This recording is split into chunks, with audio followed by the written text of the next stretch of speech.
Olha, todo mundo já ouviu falar de probióticos, né? As tais bactérias do bem.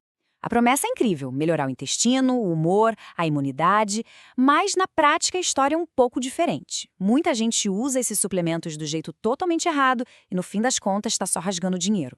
E é aí que está a grande questão. Se não forem usados com estratégia, os probióticos podem ser sim um belo desperdício.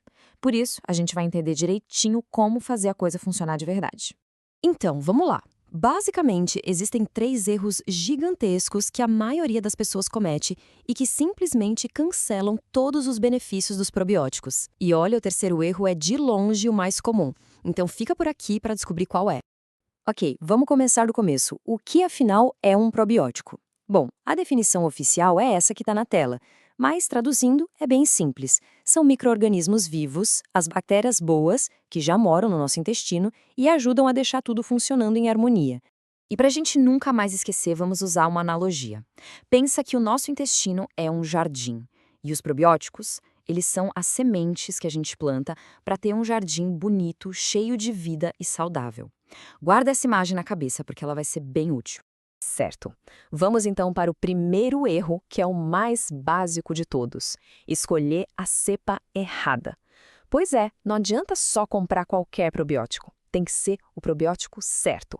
E esse quadro aqui mostra perfeitamente a diferença. A abordagem que não funciona é ir na farmácia e pegar um probiótico genérico achando que ele serve para tudo. Já a abordagem inteligente é o contrário.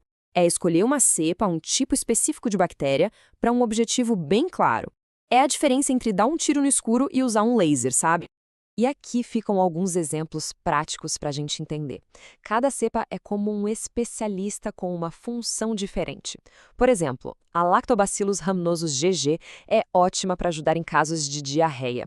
Já a Bifidobacterium lactis é mais indicada para quem sofre com prisão de ventre. Viu só? Funções completamente diferentes. E não é só o tipo da bactéria, a quantidade também é fundamental. A potência de um probiótico é medida em UF6, unidades formadoras de colônias. Basicamente, é um número de bactérias vivas ali dentro. Muitos produtos por aí têm uma dose tão baixa que, sinceramente, nem faz cócegas. Bom, vamos para o segundo erro que também custa caro para quem comete: ignorar completamente a qualidade do produto e como ele foi guardado. A gente precisa lembrar de uma coisa: probióticos são organismos vivos. E como todo ser vivo, eles são bem sensíveis. Calor, umidade, luz, tudo isso pode matar os bichinhos. Se o pote ficou no lugar errado na farmácia, no transporte ou até mesmo em casa, já era. E a consequência disso é bem óbvia, né? Um probiótico com as bactérias mortas não tem efeito nenhum. Zero. É a mesma coisa que comprar uma cápsula de ar. O investimento vai literalmente todo pro lixo. E agora, sim, chegamos no terceiro e, como eu disse, o erro mais comum de todos. É aqui que muita gente se frustra. A pessoa toma o probiótico certinho, mas não dá para ele o que ele precisa para sobreviver. Voltando para o nosso jardim, é como plantar as sementes e esquecer de regar e adubar. Não vai dar em nada. E qual é essa comida para os probióticos?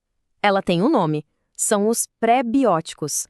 Pré-bióticos são tipos especiais de fibras que servem de banquete para as bactérias do bem. E o melhor é que eles estão em comidas super comuns do dia a dia, como aveia, alho, cebola e até naquela banana mais verdinha. Eu adoro essa frase que está na tela porque ela resume tudo perfeitamente. É isso. Imagina você convidar um monte de gente para uma festa, mas não servir nada para comer nem para beber. O pessoal não ia ficar muito tempo, né? Com as bactérias é a mesma coisa. Sem comida, elas não se estabelecem.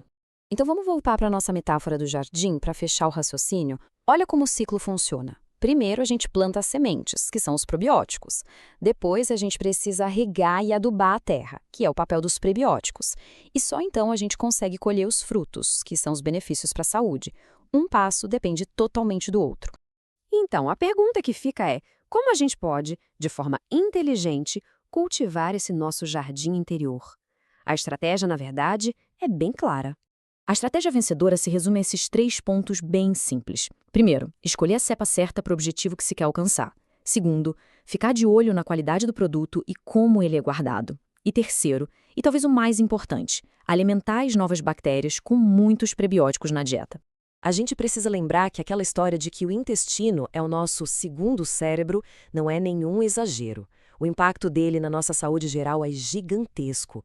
Cuidar bem dele exige informação, estratégia e, claro, sempre vale a pena conversar com um profissional de saúde para ter a melhor orientação. E para a gente terminar, fica aqui essa reflexão. Depois de tudo isso que a gente conversou, como é que anda o nosso jardim interior? Estamos cuidando dele para que ele floresça ou estamos deixando que ele se torne um deserto? A escolha, no fim das contas, é nossa. O conhecimento é a base para uma vida saudável. Se esta informação foi valiosa, sua inscrição nos permite continuar este trabalho. Ative as notificações para não perder o próximo capítulo. A informação é o primeiro passo. A ação é a sua responsabilidade. Até a próxima.